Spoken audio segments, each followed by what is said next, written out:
Every episode, a new voice, a new vision.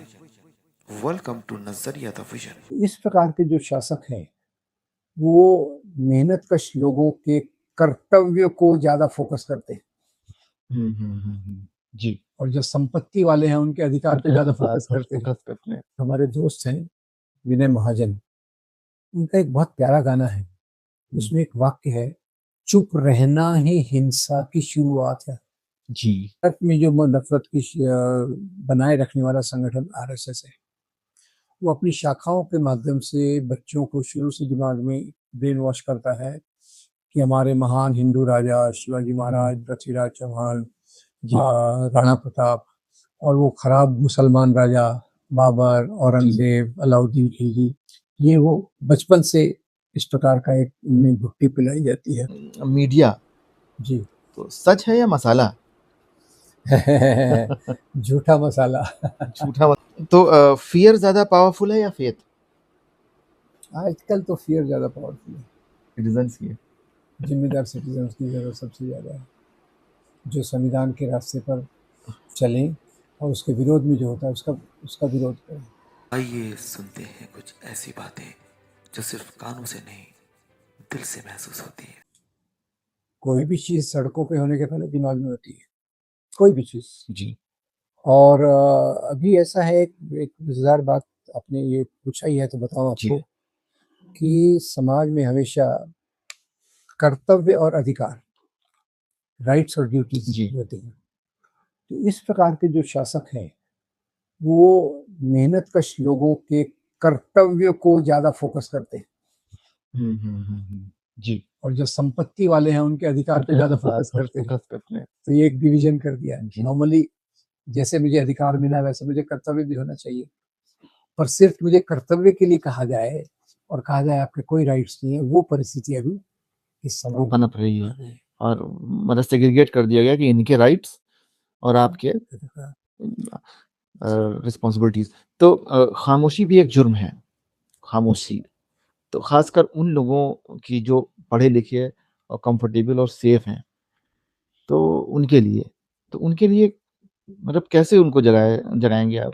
देखिए कई चीजें मुश्किल भी होती हैं। जी कुछ लोग के जो सेल्फ सेंटर्ड होते हैं, आत्ममुक्त होते हैं, खुद के जीवन में संघर्ष करके या जो भी करके एक कंफर्टेबल पोजीशन में है, वो ज्यादातर दूसरों का दर्द नहीं समझ सकते। कई लोग समझते हैं, जब ये प्रक्रिया ऐसी है जो बहुत डिफिकल्ट है। एक ही परिवार में से 3 लोग आएंगे, जी जी जी एक गरीबों का दर्द समझेगा, दूसरा कहेगा मुझे क्या करना है, मुझे तो अपना प्रॉस्पेरिटी बढ़ाना है, वो हो सकता है।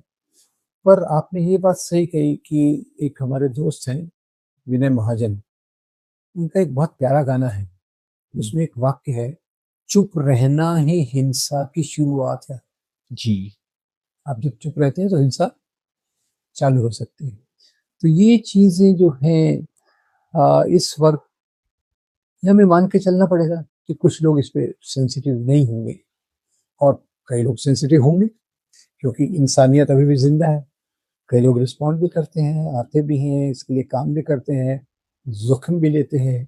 कई लोग बिना जोखिम किए चुपचाप भी काम करते हैं। दोनों प्रकार के लोग कहते हैं। अच्छा, धर्म के लिए कि धर्म कोई अपने धर्म का ट्रू फॉलोअर है अगर, तो इतनी नफरत आखिर कैसे कहाँ से आ गई?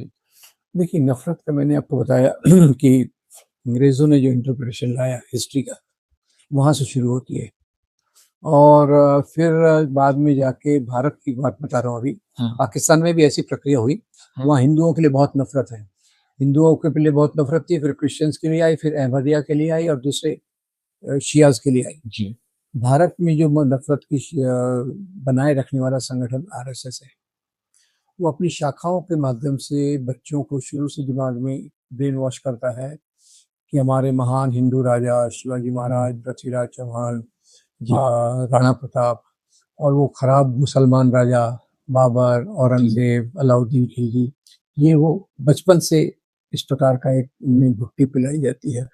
तो वो हिंसा की शुरुआत, वो नफरत की शुरुआत है और उसको बाकी जाके फिर उसको बहुत सप्लीमेंट्स मिल जाते हैं धीरे धीरे। जैसे देखिए मीडिया में 97 से चालू हुआ इनका घुसपैठ, जब लाल कृष्ण आडवाणी बने थे इंफॉर्मेशन ब्रॉडकास्टिंग मिनिस्टर, जी तब से उनकी घुसपैठ चालू हुई। 2003 के बाद तो पूरे कॉरपोरेट ने मोदी के साथ हाथ मिलाया, तो कॉरपोरेट ने पूरा मीडिया खरीद लिया।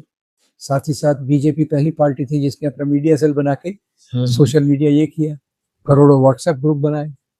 तो ये नफरत को जो सस्टेन करता है, जिंदा रखता है, ये वो मैकेनिज्म है। चलिए सर, आपके हिसाब से सबसे मिसअंडरस्टूड वर्ड इंडिया में क्या चल रहा है? मिसअंडरस्टूड वर्ड तो मेरे ख्याल से मुसलमानों से संबंधित है। जैसे मंदिर का थोड़ा ज़्यादा मैं कहूँगा कि वो सबसे ज़्यादा है। और जो भी चीज़ें बनाई, मैं एक बार यूएन रिपोर्टर की मीटिंग में मैं गया था, तो मैं थोड़ा विस्तार में बता रहा हूँ। जी तो यूएन रिपोर्टर यहाँ ह्यूमन राइट्स के लिए आए थे, तो बोलते थे भारत में मुसलमानों को टेररिस्ट कहते हैं और क्रिश्चियंस को कन्वर्टर कहते हैं। ये उन्होंने समराइज किया जब जी पूरा। जी तो टेररिस्ट के वो 12 में थोड़ा विस्तार में बता रहा हूँ। जी तो यूएन रिपोर्टर यहाँ ह्यूमन राइट्स के लिए आए थे, हम्म, तो बोलते थे भारत में मुसलमानों को टेररिस्ट कहते हैं और क्रिश्चियंस को कन्वर्टर कहते हैं। ये उन्होंने समराइज जी किया जब जी पूरा। जी तो टेररिस्ट के वो 12-15 साल के पहले का टाइम था जब टेररिज्म बहुत जी जी हवा में तैर रहा था। अभी कहा जाए तो मैं कहूँगा कि मंदिर तोड़ने के ऊपर सबसे ज़्यादा है, और उसके बाद एक के बाद जुड़ता जाता है। जोड़ता जाता है। ये तो मतलब साइकिल है। टू मेनी मिसअंडरस्टूड वर्ड्स हैं इंडिया में इस वक्त आपके हिसाब से। अच्छा, सबसे ज़्यादा मिसयूज्ड वर्ड कौन सा है, जो मिसयूज्ड हो रहा है बहुत? मिथ यूज हो रहा है तो वो तो इससे है, एंटी नेशनल। अच्छा तो मीडिया जी तो सच है या मसाला? झूठा मसाला। झूठा मसाला है जो साइड इफेक्ट बहुत करता है, जी मतलब खाएंगे तो पेट खराब ही होगा। बिल्कुल। तो भगवान ज़्यादा यूज़ हो रहे हैं या धीरे धीरे भुलाए जा रहे हैं? अब जैसे मैं तो भगवान को, जैसे गांधी जी कहते थे, ईश्वर क्या है, ईश्वर सत्य है। जी और आज जिसको ईश्वर ये प्रोजेक्ट कर रहे हैं वो पूरे पूरे झूठ के आधारित पे है। हम्म, तो भगवान की भी सबकी अपनी अपनी परिभाषा है। तो मैं तो गांधी की परिभाषा के साथ हूँ, सत्य को तो भुलाया जा रहा है। एक हालांकि बहुत मतलब शॉकिंग या कहें बात ऐसी है कि सारे धर्मों की जो स्क्रिप्चर्स हैं उसमें भगवान की परिभाषाएं मोरलेस सेम हैं। अगर स्क्रिप्चर्स की बात जी करें जी जी जी। तो सेम है, लेकिन फिर भी तस्वीरें सबकी अलग अलग हैं। हाँ हाँ राइट। तो फियर ज़्यादा पावरफुल है या फेथ? आजकल तो फियर ज़्यादा पावरफुल है। फेथ का इस्तेमाल हो रहा है लेकिन फियर फेथ के नाम पे फियर को फियर बढ़ाया का। जा रहा है। तो कॉन्स्टिट्यूशन एक किताब है या एक शील्ड हमारे लिए? अभी ये बेसिकली तो एक किताब होनी चाहिए जिसके रास्ते पे हमें चलना चाहिए, पर कुछ लोग इसको शील्ड के नाम पे इस्तेमाल करके चलते हैं। ये जो हिस्ट्री का सबसे बड़ा झूठ क्या है? हिस्ट्री का सबसे बड़ा झूठ आज तो मैं यही कहूँ कि राजा लोग धर्म के लिए राज्य करते थे, ये सबसे बड़ा झूठ है। तो आज आज की इंडिया में सबसे खतरनाक सेंटेंस क्या है? खतरनाक सेंटेंस मुझे तो लगता है वही, किसी को भी ये देशद्रोही है, एंटी नेशनल है, वही होगा मेरे यही ख्याल सब से। होगा। यंग इंडिया होपफुल है या अंदर अंदर गुस्सा भरा हुआ है, सुलग रहा है? बहुत बड़े तबकों के अंदर गुस्सा सुलग रहा है। जैसे मैंने आपको बताया 60% लोग तो अभी भी इनको वोट नहीं देते। उनके अंदर कोई गुस्सा तो है, आर्थिक होगा, सामाजिक होगा। खामोश है मगर वो। खामोश है उनकी, मतलब हेल्पलेस जिसको कहते हैं, लाचार है।